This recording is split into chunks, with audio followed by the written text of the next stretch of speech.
Hi అండి, welcome to our channel. ఈరోజు నేను వీడియోలో మనం ఇంట్లో కూరగాయలు లేనప్పుడు చక్కగా మనము ఉల్లిపాయలతో ఇలా ఈ విధంగా కూరను చేసి పెట్టుకున్నట్టయితే చాలా రుచిగా కూడా ఉంటుందండి. అంతేకాదు లొట్టలు వేసుకొని మరీ తినేస్తారు. ఈ కూర అన్నంలోకనే కాదండి, చపాతీలోకి కూడా చాలా బాగుంటుంది. సో ఇది తయారు చేయడం కూడా చాలా తేలికేనండి. అయితే లేట్ ఎందుకు, మనం వీడియోకి వెళ్ళిపోదామా? నేను ముందుగా ఒక అరకప్పు అంతా పచ్చిశనగపప్పు తీసుకొని 3 hours వరకు నానబెట్టుకున్నాను. నానిన తర్వాత నెలలో 1 టీ స్పూన్ అంత ఉప్పు, 1 టీ స్పూన్ అంత పసుపు వేసి ఒక్క మరుగు వచ్చే వరకు ఇలా బాయిల్ చేసుకున్నాక నానబెట్టుకున్న పచ్చిశనగపప్పుని 70% వరకు కుక్ చేసుకుంటున్నానండి. ప్రెషర్ కుక్కర్లో మాత్రం అసలు పెట్టుకోకూడదు. ప్రెషర్ కుక్కర్లో పెట్టుకుంటే మనం కుక్ చేసుకున్నాం అనుకోండి బాగా మెత్తగా అయిపోతుంది కదా, అందుకని నేను చక్కగా ఇలా కుక్ చేసుకుంటున్నాను. సో ఇప్పుడు కుక్ అయిపోయింది కదా, స్టాప్ చేసుకొని పక్కన పెట్టుకున్నాక నేను మీడియం సైజు ఉల్లిపాయలని ఒక 5 తీసుకున్నానండి.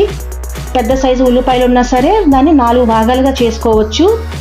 లేదంటే సాంబార్ ఆనియన్ ఉల్లిపాయలు కూడా మీరు తీసుకోవచ్చండి. అవైతే చాలా రుచిగా ఉంటుందండి కూరకైతే. సో ఇప్పుడు నేను వీటిని ఇలా 4 ముక్కలుగా చుండి మీకు చూపిస్తాను కదా, ఇలా ఘాట్లు పెట్టుకుంటున్నాను. ఆ తర్వాత ఒక బ్యాండీలో 3 టేబుల్ స్పూన్ అంత ఆయిల్ వేసుకుంటున్నానండి.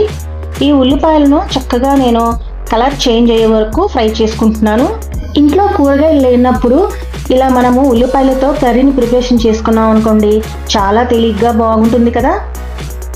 సో ఇప్పుడు ఉల్లిపాయలు వేగిపోయినాయి. ఇప్పుడు నేను పక్కన పెట్టుకున్నాక 2 మీడియం సైజు ఉల్లిపాయలు, 1 ఇంచు అల్లము, 5 వెల్లుల్లిపాయల రెమ్మలు, 2 టమాటాలు, అలాగే 1 టేబుల్ స్పూన్ అంతా నువ్వులు వేసుకుంటున్నానండి. దాని బదులుగా మీరు జీడిపప్పు కూడా వేసుకోవచ్చు. ఇందులోకి 2 పచ్చిమిర్చి వేసుకొని ఇలా చక్కగా నేను గ్రైండ్ చేసుకొని పక్కన పెట్టుకున్నాక ఒక బాణీలో నేను ఆనియన్స్ ఫ్రై చేసుకున్నాను కదా, అందులో 2 టేబుల్ స్పూన్ అంత ఆయిల్ వేసుకొని 1 టీ స్పూన్ అంత జీలకర్ర, లవంగాయలు ఒక 5 వేసుకుంటున్నానండి. అలాగే 1 టీ స్పూన్ అంత మిరియాలు వేసుకుంటున్నానండి. ఆ తర్వాత కాస్తంత ఒక చిటికెడంతా ఇంగువ వేసుకుంటున్నాను. సో ఇప్పుడు వీటిని చక్కగా ఇలా కలుపుకుంటున్నానండి. ఒకసారి వేగిన తర్వాత నేను పక్కన పెట్టుకున్న టమాటా పేస్ట్ని ప్యూరీని ఇలా వేసేసుకుంటున్నాను. ఇలా బాగా మిక్స్ చేసుకుంటున్నానండి. ఆ తర్వాత నేను ఈలోపు మసాలా పౌడర్ రెడీ చేసుకుంటున్నాను. 2 టేబుల్ స్పూన్ అంతా ధనియాల పొడి, 1 టీ స్పూన్ అంతా జీలకర్ర పొడి, 2 టీ స్పూన్ల కారము, పసుపు 1 టీ స్పూన్ వేసుకుంటున్నానండి. Desiccated coconut powder 1 table spoon వేసుకొని చక్కగా నేను వాటర్లో ఇలా మిక్స్ చేసుకుంటున్నాను. ఇప్పుడు మన కూరలోకి స్పెషల్ మసాలా కర్రీ రెడీ అయిపోయింది కదా. ఇప్పుడు ఈ మసాలాని చక్కగా నేను రెడీ చేసేసుకున్నానండి. మన కర్రీకి మరింత టేస్ట్ అనేది వస్తుందండి. ఇప్పుడు నేను పక్కన పెట్టుకున్నాక ఇప్పుడు మనకి ఈ టమాటా ప్యూరీ అనేది చక్కగా దగ్గర వరకు ఉడికిపోయింది కదా. ఇప్పుడు నేను పక్కన పెట్టుకున్న మసాలాని వేసేసుకుంటున్నాను. ఇప్పుడు నేను ఒక్కసారి ఇలా కలుపుకుంటున్నానండి. ఇలా ఒక్కసారి కలుపుకున్న తర్వాత నేను 1 టేబుల్ స్పూన్ అంతా కసూరి మేతిని వేసుకుంటున్నానండి. కసూరి మేతి వేయడం మూలంగా కర్రీకి మరింత టేస్ట్ అనేది, ఫ్లేవర్ అనేది వస్తుందండి. సో ఒకసారి ఇలా మిక్స్ చేసుకుంటున్నాను. అంతా మిక్స్ చేసుకున్న తర్వాత అందులోకి నేను 1 కప్ అంతా వాటర్ని యాడ్ చేసుకున్నాను.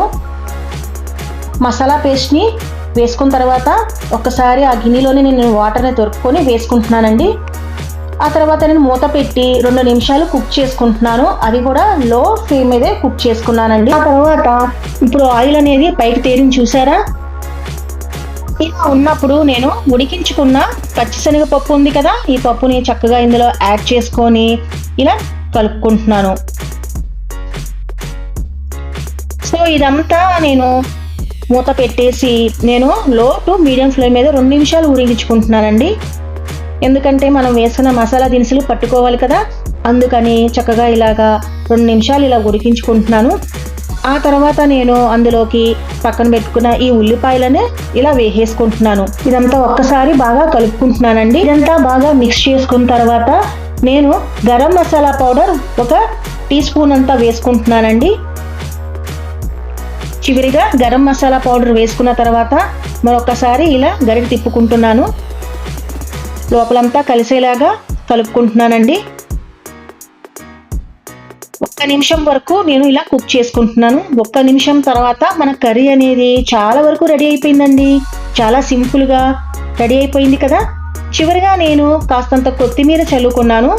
ఆ తర్వాత 1 టేబుల్ స్పూన్ అంతా నెయ్యి వేసుకుంటున్నానండి. నెయ్యి వేసుకోవడం మూలంగా కూర అనేది రుచి చాలా అద్భుతంగా వస్తుందండి. సో ఇప్పుడు రెడీ అయిపోయింది కదా, స్టాప్ చేసుకొని నేను ఒక బౌల్లో సర్వ్ చేసేసుకున్నాను. అంతేనండి, చాలా సింపుల్ గా మనం ఈ ఆనియన్ కర్రీ అనేది రెడీ చేసేసుకున్నాను కదా. ఇప్పుడు చివరిగా నేను కాస్తంత కొత్తిమీర వేసుకున్నాను.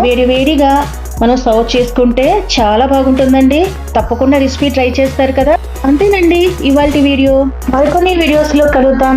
తప్పకుండా నా ఛానల్ ని సబ్స్క్రైబ్ చేయండి, లైక్ చేయండి, ఇంకా షేర్ చేయండి.